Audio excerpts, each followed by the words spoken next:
దత్తయ్య గారు మనం 27 నక్షత్రాల గురించి మనం తీసుకున్నట్టయితే మొదటిగా అశ్విని నక్షత్రం వాళ్ళ విషయానికి వస్తే గ్రహాలు బాగుంటేనే నక్షత్రం వైజ్గా వాళ్ళకి చాలా బాగుంటుందని మీరు అంటుంటారు కదా.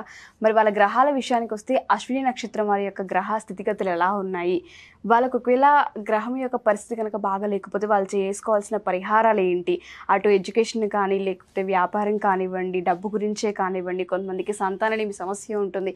మరి వాళ్ళందరికీ చిన్న చిన్న పొరపాట్లు ఏమన్నా ఉన్నా కానీ అవి సరిదిద్దుకోవాలంటే ఏ విధంగా అంటారు?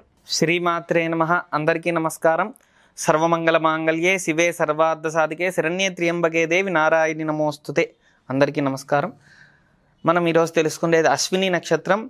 అశ్విని నక్షత్రం యొక్క తత్వం ఏంటి, అశ్విని నక్షత్రం యొక్క స్వభావం, అదేవిధంగా గ్రహస్థితులు ఏవి అనుకూలంగా ఉంటాయి, అవన్నీ కూడా మనం తెలుసుకోవడం వల్ల 10 మందికి ఎప్పుడు కూడా ఈ అశ్విని నక్షత్రం వాళ్ళు ఎప్పుడు 10 మందికి సహాయం చేయాలనుకుంటుంటారు, అందరికీ కూడా సహాయపడుతూ ఉంటారు. అదేవిధంగా అన్నిట్లో స్పీడ్ ఉంటారు. అశ్విని అంటే ఎప్పుడు కూడా అశ్వము అంటే గుర్రం ఏ విధంగా అయితే స్పీడ్గా వెళ్తూ ఉంటుందో వీళ్ళ ఆలోచనలన్నీ కూడా మనం ఎవరికైనా సహాయం చేస్తే బాగుండు కదా అనుకునేలోపు వీళ్ళు సహాయం చేసి కూడా వస్తారు. అంటే అంత మంచి స్వభావం ఎక్కువ ఉంటుందన్నమాట. అయితే ఏంటంటే తాకట్టులో ఉన్న బంగారాన్ని విడిపించి ఆ రోజు ఆన్లైన్ రేటుకే మేము కొంటాం. శర్మ గోల్డ్ కంపెనీ అని 2 ఉంటాయి అన్నమాట. పూర్వజన్మలో చేసుకున్న కర్మ ఫలితం అంటే గ్రహాలు కనుక ఏదైనా నీచ గ్రహాలు ఉంటే కనుక అప్పుడు ఏమవుతుందంటే ఎంత స్పీడ్ వెళ్ళినా ఎంత చేసిన దానికి కృషికి ఫలితం అనేది ఉండదన్నమాట. అంటే కొంతమంది చూసారా, ఎంత చేసినా ఓవర్ యాక్షన్ చేస్తున్నారనో లేదంటే కావాలని చేస్తున్నారనో ఎక్కిరిస్తున్నారనో అలా మాట్లాడతారు. కానీ వీళ్ళేదో మంచి చేసిన పక్కవాడికి అయితే ఖచ్చితంగా ఇది చెడుగా కనపడుతూ ఉంటుంది కొన్ని గ్రహాల వల్ల. కాబట్టి ముందుగా ఏంటంటే ముందు ఆదిత్యాది నవగ్రహాలు ముందు పరిశీలించాలి. మేషరాశికి అదేవిధంగా వృషభ రాశికి అన్ని రాశులకి మనం పరిశీలించగా ఏదైతే గ్రహం బాలేదో అదేవిధంగా తెలుసుకుంటాం. అదేవిధంగా రాశికి 3 గ్రహాలు ఉంటాయి, అశ్విని భరణి కృత్తిక. కాబట్టి ఇలాంటి నక్షత్రంలో మేషరాశికి వర్తిస్తుంది. అయితే ప్రప్రథమంగా మనం రాశుల గురించి కాదు కాబట్టి నక్షత్రాల గురించి తెలుసుకుంటున్నాం కాబట్టి ముందుగా అశ్విని నక్షత్ర స్వభావం చెప్పాం కదమ్మా, ఈ విధంగా ఉంటుంది. అయితే అశ్విని నక్షత్రంలో తండ్రి నుంచి సపోర్ట్ బాగుంటుంది, అన్నిట్లో కూడా బాగుంటుంది, ఆరోగ్యంగా ఉంటారు, అన్నిట్లో కూడా ప్రతి విషయంలో కూడా బాగా స్పీడ్గా ఉంటారనమాట. అంటే రవి గ్రహం ఎప్పుడు కూడా అశ్విని నక్షత్రానికి మంచి చేకూరుతూ ఉంటాడు. అది యోగ్యమైన నక్షత్రం కాబట్టి అశ్విని నక్షత్రానికి ఎక్కువగా కూడా సూర్యుడి యొక్క సపోర్ట్ బాగుంటుంది. అంటే తండ్రి నుంచి సపోర్ట్ అందుతుంది. ఏదైనా సరే చాలామంది ఏంటంటే అబ్బాయి అయినా సరే అమ్మాయి అయినా సరే తండ్రి నుంచి మంచి సపోర్ట్ అందుతుంది అంటే మనం తెలుసుకోవాలి. సపోర్ట్ అందుతుంది అంటే ఏంటంటే రవి గ్రహం బాగుంది అని. సపోర్ట్ లేదు అంటే తండ్రి నుంచి సపోర్ట్ లేదు అనుకోండమ్మా, ఇది ఎవరో చెప్తే రాదు, మనకి సొంతగానే తెలుస్తుంది. ఒకవేళ సపోర్ట్ లేకపోతే మన జాతకంలో రవి నీచంగా ఉన్నాడు అని దాని అర్థం అనమాట. కాబట్టి ఈ రవిగ్రహానికి సంబంధించింది రవిగ్రహ కవచం అవ్వచ్చు, రవిగ్రహ స్తోత్రం అవ్వచ్చు, రవిగ్రహ సంబంధించిన ఏదైనా సరే జపం కానీ పారాయణం కానీ చేసుకోవచ్చు. అదేవిధంగా చపాతీ కానీ గోధుమ పిండి కానీ గోధుమలు సంబంధించింది ఏదైనా సరే ధాన్యం కానీ ఇవి దానం ఇస్తే కనుక శుభ ఫలితాలు శీఘ్రంగా ఉంటాయి. అంటే వీళ్ళకి ఎప్పుడు కూడా ఇప్పుడు మంచి రాజకీయాల్లో రావాలన్నా అదేవిధంగా ఆరోగ్యం బాగుండాలన్నా అన్నిట్లో ఫస్ట్ ఉండాలని ఎప్పుడు ఆలోచనలో ఉంటారు. అయితే అలాంటిది రవి నీచంగా ఉంటే ఏమవుతుందంటే ఫస్ట్లో ఉన్నప్పటికీ కూడా ఆనందం ఉండదు. కాబట్టి అలాంటి ఆనందం రావాలంటే ఖచ్చితంగా కూడా ఈ సూర్యనారాయణ స్వామికి ఆరాధించాల్సిందే.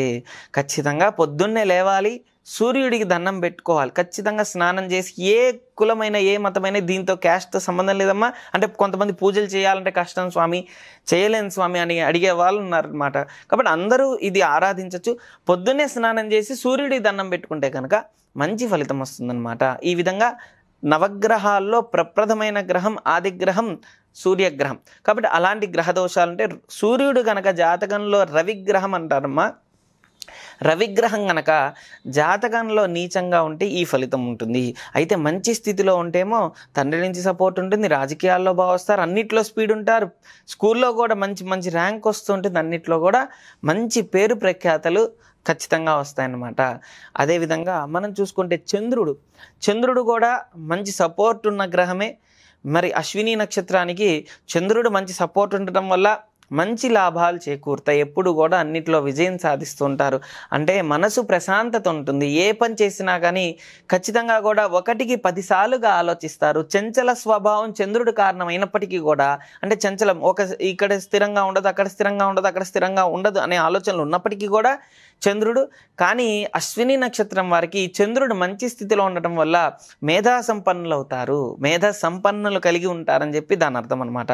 అదేవిధంగా జాతకంలో గనక మానసికంగా ఎవరికైనా సమస్యలు ఉంటే జాతకంలో చంద్రుడు నీచంగా ఉన్నాడు అశ్విని నక్షత్రం వారికి అని చెప్పి అర్థం అనమాట. కాబట్టి అశ్విని నక్షత్రంలో చంద్రుడు నీచంగా ఉండటం వల్ల మానసికంగా సమస్యలు కలుగుతుంటాయి. వీళ్ళకి చంద్రుడు నీచంగా ఉన్నాడు అనడానికి సింటమ్స్ కొన్ని ఉంటాయి. అది ఎలా తెలిస్తేనే కదమ్మా మనం ఇప్పుడు సమస్య ఏంటంటే ఎన్నో హాస్పిటల్స్కి పోయాం, ఎన్నో చోట్ల చూపించుకున్నాం, కానీ తగ్గట్లేదు. అంటే వ్యాధి ఏంటో తెలిస్తే కదా దానికి మనం ఎంబడే పరిష్కారం దొరుకుతుంది.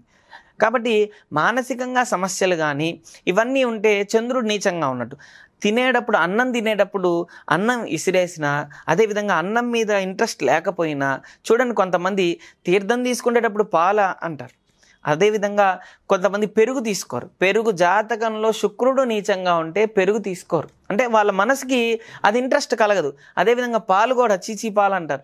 అందుకే అమ్మ ఇప్పుడు మీరు నిజంగా యథార్థం మాట్లాడుతున్నాను, చిన్నపిల్లలు చాలామంది పాలు నాకొద్దు, నాకు ఇంట్రెస్ట్ లేదు అంటుంటారు. వాళ్ళకి ఎవరికి కూడా ప్రేమలు చాలా తక్కువ ఉంటాయి. ఏదన్నా అంటే సెన్సిటివ్ అండి మా పిల్లాడు అంటారు, కానీ సెన్సిటివ్ తత్వం కాదమ్మా, అది అలవాటు చేస్తున్నారు. జాతకంలో చంద్రుడు నీచంగా ఉంటే పాలను ముట్టుకోరు. కాబట్టి చంద్రుడు జాతకంలో నీచంగా ఉన్నాడని అర్థం చేసుకోవాలి. అదేవిధంగా కుజుడు, ఈ యొక్క వాస్తవంగా అశ్విని నక్షత్రం వారికి కుజుడు బాగుంటాడు, మంచి స్థితి కలిగి ఉంటాడు, మంచి లాభాలు చేకూరుతాయి. రుణం ఎప్పుడు కూడా ఒకరికి ఎంత రుణం చేస్తే మంచిదా, ఎంత రుణపడి అంటే వాళ్ళకి ఎంతైనా సహాయం చేయాలని.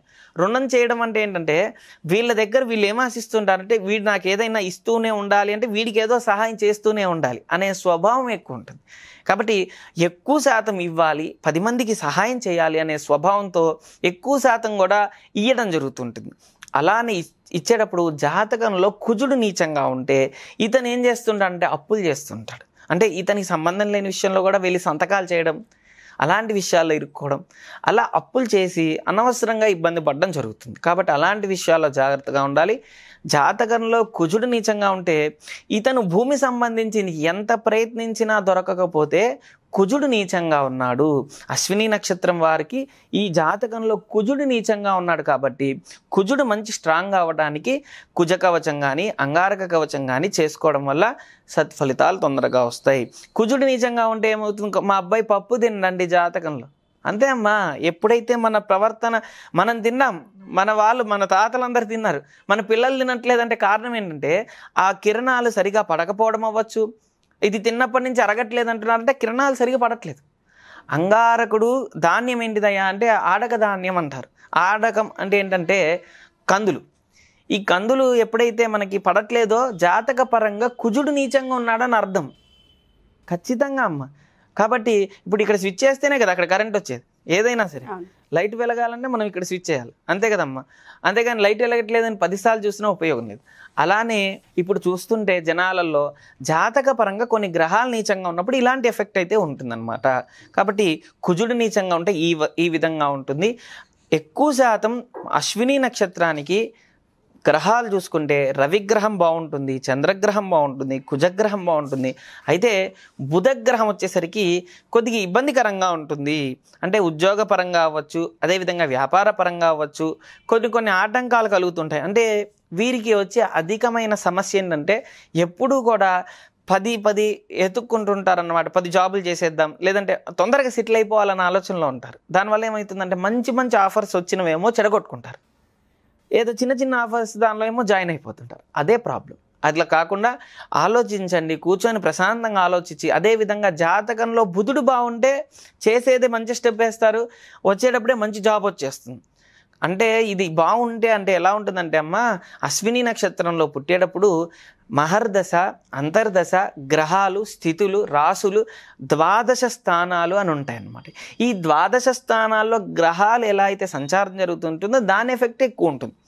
మామూలుగా మనకి గ్రహాలు అశ్విని నక్షత్రానికి 3 గ్రహాలు బాగుంటాయి, 3 గ్రహాలు బాగుండవు. 9 గ్రహాల్లో 3 గ్రహాలు బాగుంటాయి. ఇందాక చెప్పాం రవిగ్రహం బాగుంటుంది, చంద్రగ్రహం బాగుంటుంది, కుజగ్రహం బాగుంటుంది. బుధుడు, శుక్రుడు, శని పాపగ్రహాలు అవుతారు. అయితే రాహుకేతులు ఛాయాగ్రహాలే. కాబట్టి మెయిన్గా ఇప్పుడు చెప్పుకునేది ఏంటంటే, ఈ బుధుడు ఒకవేళ జాతకంలో 12 స్థానాల్లో ఎక్కడైనా మంచి స్థానంలో పడ్డాడు అనుకోండి బుధుడు, అప్పుడు చెడుని మంచి యోగంగా ఇచ్చి మంచి జాబ్ ఇవ్వడం, వ్యాపారంలో మంచి స్థితి కలిగించటం, అన్నిట్లో బాగుండటం. ఒక వ్యక్తి వ్యాపారం చేస్తున్నప్పుడు ఈ అశ్విని నక్షత్రమైన వ్యక్తి సహజంగా పరిచయం అయ్యి అన్నిట్లో కూడా ఇద్దరు కూడా పార్ట్నర్స్గా ఉండి కనుక చేస్తే మంచి స్థితి కలుగుతుంది. అదేవిధంగా లాభాలు చేకూరుతాయి. కాబట్టి వ్యాపారంలో కూడా అన్నిట్లో కూడా అభివృద్ధి అనేది ఉంటుందన్నమాట. అలా బుధుడు పరంగా బాగాలేకపోతే బుధ కవచం చదువుకోవడం మంచిది. బుధ కవచం గూగుల్లో కొడితే వస్తుందన్నమాట. బుధ కవచం చేయడం వల్ల విష్ణు సహస్రనామం చదువుకోవడం వల్ల అశ్విని నక్షత్రం వారికి వ్యాపార పరంగా బాగుంటుందన్నమాట. ఉద్యోగ పరంగా కూడా బాగుంటుంది. చదువు మామూలుగా అశ్విని నక్షత్రం వారికి గురుగ్రహం బాగుంటుంది. గురుగ్రహం, శుక్రగ్రహం కూడా ఏంటంటే చెప్పాను కదా మా స్థానాలు బట్టి ఉంటుంది. కాబట్టి గురుగ్రహం బాగాలేకపోతే ఇప్పుడు మనకేంటంటే ఫస్ట్ చెప్పుకోవాల్సింది ఏ గ్రహం బాగాలేకపోతే ఏ విధంగా ఉంటుంది, దాన్ని ఏ విధంగా బాగా చేసుకుంటే సరిపోతుంది. గురుగ్రహం బాగాలేకపోతే కనుక చదువు సరిగా రాదు, మా అబ్బాయి అన్నిట్లో స్పీడేనండి చదువులో వీక్ అండి అనే చాలామంది అంటుంటారు. అలా కాకుండా గురు గనక జాతకంలో నీచంగా ఉంటే చదువు పరంగా ఇంట్రెస్ట్ ఉండదు, కాన్సన్ట్రేషన్ ఉండదు, ఎంత చదివినా మైండ్కి ఎక్కదు. కాబట్టి అంటే కిరణాలు సరిగా పడట్లేదు అని అర్థం. కాబట్టి ఆ కిరణాలు పడేటట్టు గురు కవచం చదువుకోవడం వల్ల మంచి ఫలితం వస్తుంది. గురు కనుక మంచి స్థితిలో ఉంటే గవర్నమెంట్ జాబ్లో సెటిల్ అయిపోవడం, మంచి స్థితి కలగడం, చదువులో మంచి ప్లేస్లో ఉండటం, స్టేట్ ర్యాంక్ ఫస్ట్ రావడం, అన్నిట్లో కూడా అట్లా మంచి పేరు వస్తూ ఉంటుంది అనమాట. కాబట్టి ఆ విధంగా ఉంటుంది. శుక్రుడు కనుక బాగున్నాడు అనుకోండి, అశ్విని నక్షత్రం వారికి మామూలుగా ఏంటంటే శుక్రుడు కొద్దిగా నీచంగా ఉంటాడు. అది ప్లేస్ బట్టి కూడా ఉంటుంది, మంచి ఉండొచ్చు చెడు ఉండొచ్చు. ఎందుకంటే 12 స్థానాలు ఉంటాయి కదా. ఈ 12వ స్థానంలో మన పుట్టే సమయం ఉంటుంది. ఆ సమయంలో లగ్నం బట్టి కూడా మన పూర్వజన్మ సుకృతం బట్టి కూడా మారుతూ ఉంటాయి. కాబట్టి శుక్రుడు జాతకంలో నీచంగా ఉంటే భార్య సంబంధమైన ఇబ్బందులు ఉంటాయి, గొడవలు అవుతూ ఉంటాయి, భార్యాభర్తల మధ్య ప్రేమాప్యాయత దూరం అవుతూ ఉంటారు, భయాందోళనకు గురవుతుంటారు. ఎప్పుడు భార్యతో గొడవలు అవుతుంటాయి, బయట లేడీస్తో కూడా గొడవలు అవుతూ ఉంటాయి అన్నమాట. ఇతను మంచి ఉద్దేశంతో చూసినా వాళ్ళు ఏదో విధంగా గొడవ అవుతుంది. కాబట్టి అలాంటి గొడవలు అవ్వకుండా మామూలుగా జాతకంలో కనుక ఈ అశ్విని నక్షత్రం వారికి శుక్రుడు బాగుంటే భార్యాభర్తల మధ్య ప్రేమాసఖ్యత ఏర్పడుతుంది, ప్రేమాప్యాయత అనుకూలంగా ఉంటుంది. కాబట్టి శుక్రుడు బాగుంటే ఈ విధంగా ఉంటుంది. శుక్రుడు నీచంగా ఉంటే ఏం చేయాలంటే శుక్ర కవచం చదువుకోవాలి. శ్వేత వస్త్రం అంటే తెల్లటి వస్త్రాన్ని శుక్రవారం రోజు 1 కానీ 2 కానీ 10 మందికి పంచడం మంచిది. అంటే 10 సార్లు, ఇప్పుడు ఒకసారి శుక్రవారం ఉంది కదా, అలా 10 శుక్రవారాలు 10 మందికి ఇస్తే కనుక సత్ఫలితాలు తొందరగా వస్తాయన్నమాట. అశ్విని నక్షత్రం వారికి శుక్రుడు, శని, రాహుకేతులు చెప్పేదేం లేదమ్మా, ఎప్పుడు కూడా మంచి చేస్తూ ఉంటాయి, చెడు చేస్తూ ఉంటాయి. మన యొక్క స్థితిగతులన్నిటికీ కూడా రాహుకేతులు చాలా ప్రాముఖ్యత ఉందన్నమాట. అంటే స్థిరంగా ఉండాలన్నా, కాన్సన్ట్రేషన్ ఒక దాని మీద ఉండాలన్నా, చేసే జాబ్లో మన యొక్క నైపుణ్యం మంచి స్థితి రావాలన్నా రాహుకేతువులు అనమాట. కాబట్టి రాహుకేతువులు కనుక జాతకంలో కనుక నీచంగా ఉంటే స్థిరత్వం లేకపోవడం, ఒక కాన్సన్ట్రేషన్ లేకపోవడం, ఇప్పుడు మనమంతా చెప్పింది వాళ్ళకి అర్థం కాకపోవడం, ఇలాంటివన్నిటికి కూడా రాహువే కారణం. కాబట్టి రాహు కవచం చదువుకోవాలి. అదేవిధంగా 10 మందికి మినుములు సంబంధించిన గారెలు పంచాలి. మినుములు అంటే మనకి ఎప్పుడూ కూడా దోషం పోవాలి అని కాకుండా మనకి ఏదైతే స్థితి కలగాలో, గ్రహాలు బాగుండాలని చెప్పి మనం జాతకంలో ఈ 9 గ్రహాలు కనుక మంచి స్థితిలో ఉండాలి అనుకుంటే ఈ విధంగా చేస్తే కనుక సత్ఫలితాలు తొందరగా వస్తాయన్నమాట. థ్యాంక్ యూ దత్త గారు, థ్యాంక్ యూ సో మచ్. ఓం శ్రీ దత్తాయ నమః. ఓం శ్రీ దత్తాత్రేయాయ నమః.